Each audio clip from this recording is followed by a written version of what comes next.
Hello दोस्तों, स्वागत है आप सभी का आज की इस क्लास में। दोस्तों, जिसका आप लोगों का बेसब्री से इंतजार कर रहे थे वही वीडियो आपके सामने आ चुकी है। जी हाँ दोस्तों, नागरिक शास्त्र कक्षा 12 वालों के लिए मोस्ट इंपॉर्टेंट वीडियो लेके आ चुका हूँ। ठीक है, आज से आप लोगों को चैप्टर वाइज यानी अलग अलग पार्ट वाइज नागरिक शास्त्र देखने को मिलेगी। जैसे यहाँ पे जितने भी लेसन होंगे आपको लेसन वाइज पढ़ाया जाएगा। ठीक है, तो पहली बात यह है, नागरिक शास्त्र को हम लोग दो भागों में पढ़ेंगे। देखिए यहाँ पर आप लोग देख सकते हैं, नंबर 1 समकालीन विश्व राजनीति और नंबर 2 स्वतंत्र भारत में राजनीति। ठीक है, दो भागों में चैप्टर वाइज पढ़ेंगे। जैसे यहाँ पे ये पहले शीत युद्ध का दौर, दो ध्रुवीयता का अंत, विश्व राजनीति में अमेरिकी वर्चस्व, इस तरीके से पढ़ेंगे।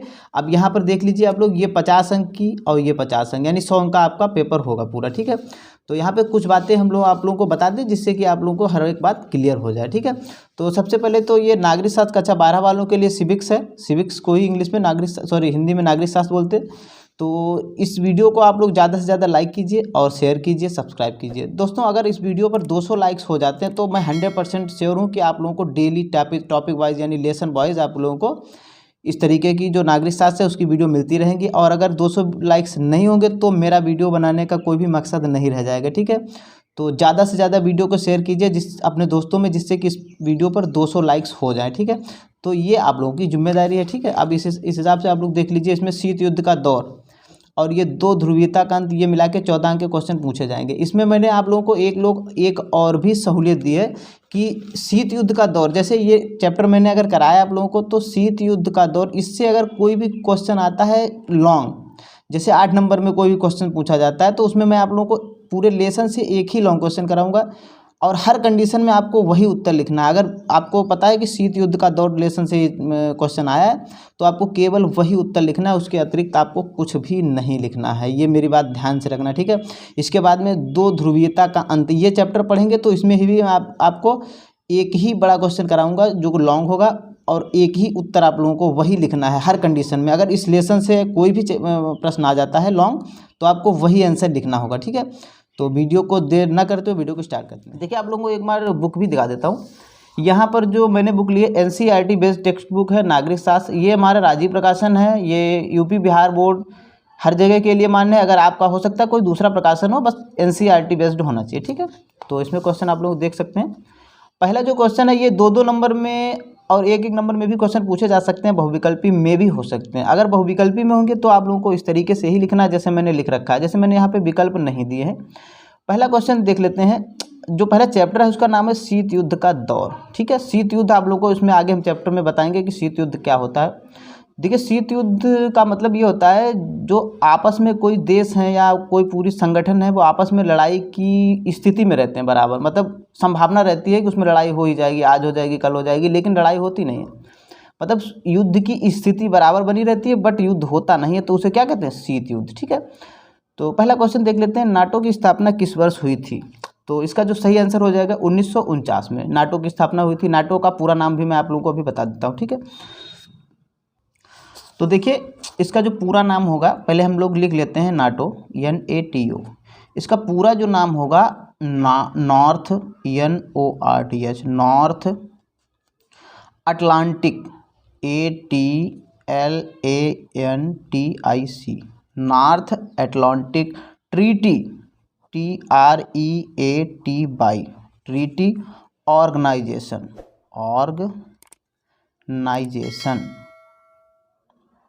इस तरीके से आप लोग इसको याद कर सकते हैं। कभी कभी 1-2 नंबर में क्वेश्चन भी पूछ दिया जाता है कि नाटो का पूरा नाम बताइए, तो north Atlantic treaty organisation.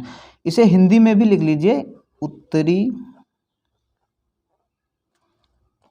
Atlantic संधि संगठन। उत्तरी अटलांटिक संधि संगठन। ये बहुत ही मोस्ट इंपॉर्टेंट क्वेश्चन है, आप लोग इसे जरूर नोट कीजिए। अगर नोट करेंगे तो आपको ज़्यादा से ज़्यादा रिवीजन करने का टाइम मिल जाएगा। ठीक है, तो दूसरा क्वेश्चन दिया है, भारत ने शीत युद्ध से अलग रहने के लिए किस आंदोलन की शुरुआत की थी? तो इसका जो सही आंसर हो जाएगा गुट निरपेक्ष आंदोलन। देखिए, गुट निरपेक्ष आंदोलन का मतलब है, गुट निरपेक्ष का मतलब यह है कि इन्होंने किसी भी पक्ष का यानी किसी भी गुट का पक्ष नहीं लिया। निरपेक्ष, जो भी लड़ाई हो रही थी दो तीन देशों में, मतलब संयुक्त राष्ट्र अमेरिका और सोवियत संघ यानी रूस के साथ में हो रही थी, तो उसमें इन्होंने ना सोवियत संघ का साथ दिया था ना अमेरिका का साथ दिया था। तो इन्होंने गुट निरपेक्ष आंदोलन की शुरुआत की थी। इसमें कई देश शामिल हुए थे जिन्होंने गुट निरपेक्ष आंदोलन में भाग लिया था। ठीक है, तो तीसरा क्वेश्चन है, जापान के हिरोशिमा और नागासाकी में परमाणु बम कब गिराया गया था? तो इसका जो सही आंसर हो जाएगा 1945 ईस्वी में। अब ये 1945 ईस्वी में देखिए, जो द्वितीय विश्व युद्ध था 1939 से और 1945 तक चला था। द्वितीय विश्व युद्ध की समाप्ति के बाद 1945 में ही इन्होंने जो हिरोशिमा और नागासाकी जो थे देश, हिरोशिमा और नागासाकी, ये जापान के जो दो देश थे, जापान के दो शहर थे, महानगर थे, उनके ऊपर इन्होंने वो परमाणु बम गिरा दिया था। ठीक है, तो इसके बाद में जो फोर्थ क्वेश्चन हो जाएगा, द्वितीय विश्व युद्ध के बाद मतलब दूसरे विश्व युद्ध के बाद विश्व राजनीति में कौन सी दो महाशक्तियों का उदय हुआ था? तो इसका सही आंसर हो जाएगा संयुक्त राज्य अमेरिका और सोवियत संघ। देखिए, सोवियत संघ कई बच्चे नहीं समझ पाते हैं, तो इसको हम ब्रैकेट में लिख देते हैं रूस। इसको रूस को ही सोवियत संघ कहा जाता है। ठीक है, तो इसके बाद में जो फिफ्थ क्वेश्चन हो जाता है, वो द्वितीय विश्व युद्ध कब समाप्त हुआ था? तो इसका सही आंसर हो जाएगा 1945 में। अभी मैंने आप लोगों को बताया था कि द्वितीय विश्व युद्ध 1939 से 1945 के बीच में हुआ था। इसके बाद में जो छठा क्वेश्चन है, 6 दिया है, शीत युद्ध बाकपीस मूलतः संबंधित था या शीत युद्ध का संबंध किससे था? तो यहाँ पे बच्चे कंफ्यूज हो जाते हैं कि शीत युद्ध बाकपीस मूलतः मतलब शीत युद्ध वाक्य का जो मतलब था वो किससे संबंधित था? बाकपीस का मतलब वाक्य। ठीक है, किससे संबंधित था? तो इसका संबंध था सीधे सीधे संयुक्त राज्य अमेरिका व सोवियत संघ से। सोवियत संघ यहाँ पे रूस। ठीक है, आप लोग जान गए होंगे। तो इसका सही आंसर आप लोगों को लिखना संयुक्त राज्य अमेरिका व सोवियत संघ। देखिए, अगर ये बड़ा क्वेश्चन 2 या 4 नंबर में पूछा जाएगा तो आप लोगों को इस तरीके से नहीं लिखना है। आप लोगों को लिखना है कि शीत युद्ध बाकपीस मूलतः संयुक्त राज्य अमेरिका व सोवियत संघ से संबंधित था। इस तरीके से आप लोगों को लिखना है। ठीक है, वीडियो पसंद आ रहा है तो दोस्तों लाइक ज़रूर कीजिए। इसके बाद में 7वां क्वेश्चन दिया है, महात्मा गांधी की हत्या कब की गई थी? तो इसका सही आंसर हो जाएगा 30 जनवरी 1948 को। इस दिन हम क्या मनाते हैं ये आप लोग कमेंट में बताइए, 30 जनवरी को हम क्या मनाते हैं। ठीक है, इसके बाद में निम्नलिखित में से कौन से देश गुट निरपेक्ष आंदोलन के संस्थापक सदस्य थे? निम्नलिखित में से कौन से देश जो थे वो गुट निरपेक्ष आंदोलन के संस्थापक थे? तो सबसे पहले भारत और यूगोस्लाविया ने इसकी शुरुआत की थी। गुट निरपेक्ष मतलब किसी भी गुट के पक्ष में नहीं रहने की। ठीक है, इसके बाद में 9वां क्वेश्चन दिया है, गुट निरपेक्ष रहते हुए भी शीत युद्ध के दौर में भारत का झुकाव किस गुट के पक्ष में था? तो हमेशा से सोवियत संघ यानी रूस के पक्ष में भारत का झुकाव रहा है, ये आप लोग जानते होंगे। 10वां क्वेश्चन है, अंतर्राष्ट्रीय राजनीति में शीत युद्ध का प्रारंभ कब हुआ था? तो अंतर्राष्ट्रीय राजनीति में शीत युद्ध का प्रारंभ द्वितीय विश्व युद्ध के बाद हुआ था। इस तरीके से आप लोगों को इसका आंसर देना है। इसके बाद में 11वां क्वेश्चन दिया है, शीत युद्ध का समापन कब हुआ था? तो इसका सही आंसर हो जाएगा 1990 में शीत युद्ध का समापन हो गया था। ठीक है दोस्तों, क्लास को लाइक भी कीजिए और सब्सक्राइब कर लीजिए चैनल को, ताकि इस तरीके जितने भी वीडियो आए आपको बोर्ड एग्जाम से पहले आपको प्रोवाइड कराया जा सकें। इसके बाद में फर्स्ट जो दिया है अतिलक उत्तरी, यानी ये 4-4 नंबर में भी पूछे जा सकते हैं, 6-6 नंबर में भी पूछे जा सकते हैं और 2 नंबर में भी पूछे जा सकते हैं। तो इन क्वेश्चनों को आप लोग एक अपनी कॉपी निकाल लीजिए पेन से और इसको नोट जरूर कीजिए। पहला क्वेश्चन दिया है, मार्शल योजना क्या थी अथवा मार्शल योजना से क्या अभिप्राय है? मतलब दोनों कंडीशन में एक ही क्वेश्चन लिखना है। मार्शल योजना अगर आ जाए तो आपको यही लिखना है। ठीक है, तो इसका सही आंसर होगा, मार्शल योजना का अभिप्राय द्वितीय विश्व युद्ध के पश्चात यानी दूसरे विश्व युद्ध के पश्चात अमेरिका द्वारा यूरोपीय देश की अर्थव्यवस्था के पुनर्गठन मतलब दोबारा उसका गठन में आर्थिक सहायता करने से है। आर्थिक का मतलब रुपये, धन दौलत, पैसों से। ठीक है, इसका जो दूसरा क्वेश्चन होगा, गुट निरपेक्षता का अर्थ लिखिए। मैं आपको पीछे बता चुका हूँ। गुट निरपेक्ष मतलब स्वतंत्र निर्णय नीति एवं राष्ट्रीय हित का ध्यान रखते हुए किसी भी गुट यानी संघ का समर्थन ना करना गुट निरपेक्षता कहलाता है। मतलब किसी भी गुट या संघ का समर्थन नहीं किया जाता है, उसमें क्या गुट निरपेक्षता हो गया। ठीक है, इसके बाद में थर्ड क्वेश्चन इसी में दिया, शीत युद्ध के कोई 2 कारण लिखिए। क्या कारण थे कि शीत युद्ध हुआ था? तो फर्स्ट परमाणु बम का आविष्कार हो गया था, इसके कारण शीत युद्ध का शुभारंभ हो गया था। दूसरा, सोवियत संघ द्वारा बर्लिन की नाकेबंदी उसमें की गई थी 2 देशों के द्वारा, मतलब सोवियत संघ के द्वारा बर्लिन की जो नाकेबंदी की गई थी, इससे और भी ज़्यादा शीत युद्ध के आसार होने लगे, मतलब शीत युद्ध की स्थिति बनने लगी। ठीक है, इसके बाद में फोर्थ क्वेश्चन देख लेते हैं, गुट निरपेक्ष देशों का प्रथम सम्मेलन कब और कहाँ आयोजित किया गया था? तो इसका जो सही आंसर होगा, गुट निरपेक्ष देशों का प्रथम सम्मेलन सन 1961 यानी 1961 में बेलग्रेड में आयोजित किया गया था। ये सभी क्वेश्चन मोस्ट इंपॉर्टेंट हैं, पूछे गए हैं, तो इन्हें आप जरूर तैयार कीजिए, याद कीजिए।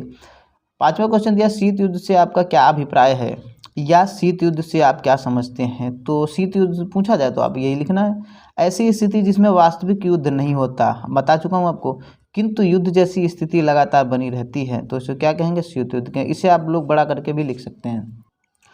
इसके बाद में 6ठा क्वेश्चन दिया है, नाटो के किन्हीं 2 सदस्य देशों के नाम लिखिए। तो नाटो का पूरा नाम मैं अभी आप लोगों को बता चुका हूँ, एक बार फिर से देख लीजिए, आप लोगों को याद हो जाएगा। North Atlantic treaty organization, Hindi में उत्तरी अटलांटिक संधि संगठन, ठीक है।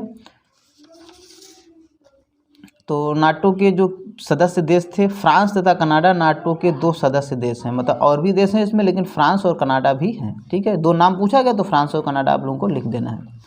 इसके बाद में 7वां क्वेश्चन दिया है, 1945 के बाद विश्व व्यवस्था की कोई 2 विशेषताएं लिखिए। तो इसका आंसर आप लोगों को लिख देना है। नंबर 1, पूंजीवादी और साम्यवादी दोनों गुटों ने हथियारों का भारी भंडारण किया था। पूंजीवादी और साम्यवादी ये दोनों जो गुट थे, मतलब जो अमेरिका का गुट और ये सोवियत संघ यानी रूस का गुट था, इन दोनों ने हथियारों का भारी भंडारण किया था। सेकंड, विभिन्न संधि संगठन सामने आने लगे थे, जैसे सीटो नाटो, मतलब संधि संगठन आने लगे थे। जैसे नाटो का संबंध अमेरिका से था तो सीटो का संबंध किसी और देश से हो सकता था, मतलब संगठन अलग अलग बनने लगे। तो ये सब क्या हो गया, 1945 के बाद विश्व व्यवस्था की विशेषताएं हो गई, ठीक है। इसके बाद में 8वां क्वेश्चन लिखिए, गुट निरपेक्ष आंदोलन के संस्थापक राष्ट्रों के नाम बताइए, मतलब जो गुट निरपेक्ष आंदोलन की स्टार्ट जिन देशों ने की थी उनके नाम। तो नंबर 1 पे भारत, इसमें पंडित जवाहरलाल नेहरू जी थे, वो मुख्य थे, उन्होंने इसकी शुभारंभ किया था इसका। तो फर्स्ट नंबर पे भारत, दूसरे पे मिस्र, तीसरे पे यूगोस्लाविया और 4th नंबर में इंडोनेशिया और फिर घाना, ठीक है। ये देश हैं, इन्होंने गुट निरपेक्ष आंदोलन की स्थापना की थी। तो 9वां क्वेश्चन दिया है, दूसरी दुनिया के नाम से किसे जाना जाता है? तो इसका सही आंसर हो जाएगा, तत्कालीन सोवियत संघ के गुट में सम्मिलित देशों को दूसरी दुनिया के नाम से जाना जाता है। इसके बाद में 10वां क्वेश्चन देख लेते हैं, भारत ने शीत युद्ध से अलग रहने के लिए किस आंदोलन की शुरुआत की थी? आप लोगों को पता है गुट निरपेक्ष आंदोलन की। तो अगर एक आध नंबर में पूछा जाए तो गुट निरपेक्ष आंदोलन केवल लिखना है, अगर 4 नंबर में या 2 नंबर में लिखना है मतलब पूछा जाए तो आप लोगों को बड़ा करके लिखना है थोड़ा, वो तो आप लोग अपने स्किल्स के आधार पर नंबर ला सकते हैं। जितना आप अच्छा से लिखेंगे अच्छे से उतने ज़्यादा आपको नंबर मिलेंगे, ठीक है। भारत ने शीत युद्ध से अलग रहने के लिए गुट निरपेक्ष, यहाँ पे आप लोगों को लिख देना गुट निरपेक्ष आंदोलन की शुरुआत की। और 11वां क्वेश्चन दिया है, वार्सा पैक्ट क्या था? संक्षेप में बताइए। तो वार्सा पैक्ट आप लोगों को ध्यान से देखना है, रूस ने नाटो के जवाब में पूर्वी यूरोप के देशों के साथ गठबंधन कर 1955 में वार्सा पैक्ट किया, मतलब वार्सा संधि की, मतलब साइन के सिग्नेचर किए कि ये मतलब गठबंधन हम लोग कर रहे हैं, इसमें जो भी आपत्ति विपत्ति आएगी तो उसमें जितने भी देश सम्मिलित हुए हैं उन सबको मिलकर लड़ाई लड़नी होगी या साथ देना होगा। तो इसका मुख्य उद्देश्य नाटो में शामिल देशों का मुकाबला करना था। जो नाटो संगठन बना था इसमें कई देश शामिल थे और सुख दुख में, जैसे कहते नहीं, सुख दुख में शामिल थे। तो अगर कोई दूसरा देश इन संगठन के देशों पर हमला करता था तो इसका मतलब है कि इस नाटो में जितने भी देश हैं वो सभी देश मिलकर उस देश पे हमला कर देते थे। तो उसी तरीके से इन्होंने भी 1955 में एक वार्सा पैक्ट किया, मतलब संधि की, उसमें सिग्नेचर किया कि हम लोग मिलकर भी इन नाटो के जितने भी देश हैं उनका मुकाबला करेंगे, ठीक है। इसके बाद में अब बड़े क्वेश्चन जो 8-8 नंबर में पूछे जाते हैं, 10 नंबर में पूछे जाते हैं, उन क्वेश्चनों को देख लेते हैं। देखिए, मैं आपको इस चैप्टर से जो शीत युद्ध का दौर है उससे मैं आपको एक ही प्रश्न केवल लिखाऊंगा, और जितने भी बड़े क्वेश्चन अगर शीत युद्ध से संबंधित हैं, जैसे शीत युद्ध चैप्टर से कोई भी क्वेश्चन आ जाता है 8 नंबर में, तो वहाँ पे आपको यही लिखना है और कोई भी क्वेश्चन नहीं याद करना है, हर जगह पे आपको यही लिखना है। इस तरीके से इस क्वेश्चन को लिखा गया है कि हर प्रश्न का उत्तर एक ही है। इसके अलावा आपको इस चैप्टर से कोई भी बड़ा क्वेश्चन नहीं याद करना है, एक ही आप याद करिए, ठीक है। तो कंडीशंस क्या है, देखिए, शीत युद्ध क्या है। दूसरी कंडीशन, शीत युद्ध पर संक्षिप्त टिप्पणी लिखिए, अथवा शीत युद्ध के दौरान कौन से संकट सामने आए। मतलब आप लोग देख सकते हैं कि 8 नंबर वाले क्वेश्चन में अगर शीत युद्ध का नाम दिया गया है तो आपको यही उत्तर लिखना है, इसके अतिरिक्त आपको कुछ भी नहीं लिखना है, ठीक है। तो यहाँ से स्टार्ट कीजिए। दोस्तों ये थोड़ा गलत हो गया तो इसको आप लोग हटा दीजिए, यहाँ से आपका स्टार्टिंग है, ठीक है। तो देख सकते हैं द्वितीय विश्व युद्ध के पश्चात अमेरिका और सोवियत संघ यानी रूस, मैंने ब्रैकेट में लिख दिया है, रूस ने खुलकर एक दूसरे के विरुद्ध आरोप लगाने और कटु शब्दों का प्रयोग आरंभ कर दिया। ठीक है, तो द्वितीय विश्व युद्ध के पश्चात अमेरिका और सोवियत संघ मतलब रूस ने खुलकर एक दूसरे के विरुद्ध आरोप लगाने और कटु शब्दों का प्रयोग आरंभ कर दिया। मतलब एक दूसरे पर आरोप प्रत्यारोप लगाने लगे, गलत शब्दों का प्रयोग करने लगे और दोनों पक्षों के आरोपों प्रत्यारोपों और एक दूसरे के विरुद्ध दुष्प्रचार ने एक ऐसी स्थिति को जन्म दिया जिसे शीत युद्ध का नाम दिया गया। मतलब ऐसी एक स्थिति बन गई जिसको शीत युद्ध नाम दिया गया। मतलब बराबर लगातार लड़ाई की ही स्थिति बनी रहती थी, तो उसे शीत युद्ध नाम दे दिया गया। ठीक है दोस्तों, आप जितना अच्छे से करके लिखेंगे, जितना ज़्यादा हेडिंग डालेंगे, आप लोग जितना एग्जामिनर को इम्प्रेस कर पाएंगे उतने ज़्यादा नंबर आप लोग गेन कर सकते हैं। तो फर्स्ट हेडिंग आपको डालनी है, शीत युद्ध की प्रकृति किस तरीके की प्रकृति थी। इसकी प्रकृति एक कूटनीतिक युद्ध की थी जिसमें युद्ध होने की संभावना हमेशा बनी रहती थी। निर्बल राष्ट्रों को अपने पक्ष में करने के लिए दोनों राष्ट्र आर्थिक सहायता तथा कूटनीति का प्रयोग करते थे। देखिए अब यहाँ पे कूटनीति और आर्थिक सहायता मतलब धन दौलत देते थे, कूटनीति मतलब बहकाते थे, एक दूसरे के खिलाफ कहते थे ये तुम्हारा दुश्मन है, ये तुम्हारा कभी भला नहीं कर सकता, इस तरीके की कूटनीति अपनाते थे जिससे कि मतलब शीत युद्ध की स्थिति बनी रहती थी। इसके बाद में दूसरी हेडिंग आप लोगों को डालनी है, शीत युद्ध के कारण। तो क्या कारण थे, फर्स्ट नंबर लिखना है, अमेरिका तथा ब्रिटेन ने गुप्त तरीके से परमाणु बम की तकनीक हासिल कर ली जिससे सोवियत संघ रुष्ट हो गया, मतलब नाराज हो गया। ठीक है, अमेरिका और ब्रिटेन ने गुप्त तरीके से मतलब परमाणु बम जब बनाया था तो गुप्त रखा था जिससे कि रूस को उसके बारे में कोई भी जानकारी नहीं दी थी। ये भी क्वेश्चन बहुत इंपॉर्टेंट, आप लोग इसको अलग से भी तैयार कर सकते हैं। सेकेंड नंबर होता है, द्वितीय विश्व युद्ध के दौरान परमाणु तकनीक के कारण सोवियत संघ ने अमेरिका की आलोचना की। मतलब द्वितीय विश्व के दौरान मतलब चल रहा था उसी टाइम परमाणु तकनीक मतलब तकनीक में कुछ बता के मतलब कुछ गड़बड़ बता के सोवियत संघ ने अमेरिका की आलोचना की, कहा कि तुम्हारी जो तकनीक है वो अच्छी नहीं है। इसके बाद में थर्ड क्वेश्चन दिया है, बर्लिन की घेराबंदी सोवियत संघ द्वारा 1948 में की गई जो शीत युद्ध का कारण बना। फोर्थ नंबर दिया है, रूस द्वारा वीटो का प्रयोग करने के कारण अमेरिका के साथ कटुता और बढ़ गई। मतलब रूस द्वारा वीटो का प्रयोग कर लिया, रूस वीटो भी एक पावर था, वीटो पावर आप लोगों ने सुना होगा। इसके बाद में फिफ्थ नंबर दिया है, वर्ष 1961 में सोवियत संघ द्वारा निर्मित बर्लिन की दीवार का कड़ा विरोध हुआ। बर्लिन की दीवार, ये मैं आगे वीडियो में आप लोगों को बताने वाला हूँ। ठीक है, इसके बाद में थर्ड नंबर दिया है, सोवियत संघ द्वारा अमेरिका की आलोचना। तो सोवियत संघ ने अमेरिका की आलोचना करनी शुरू कर दी। सोवियत संघ की पत्रिकाओं में ऐसे लेख छपते थे जिनमें अमेरिकी नीतियों की आलोचना तीव्र शब्दों में की गई थी, मतलब बहुत गलत शब्दों का प्रयोग किया जाता था।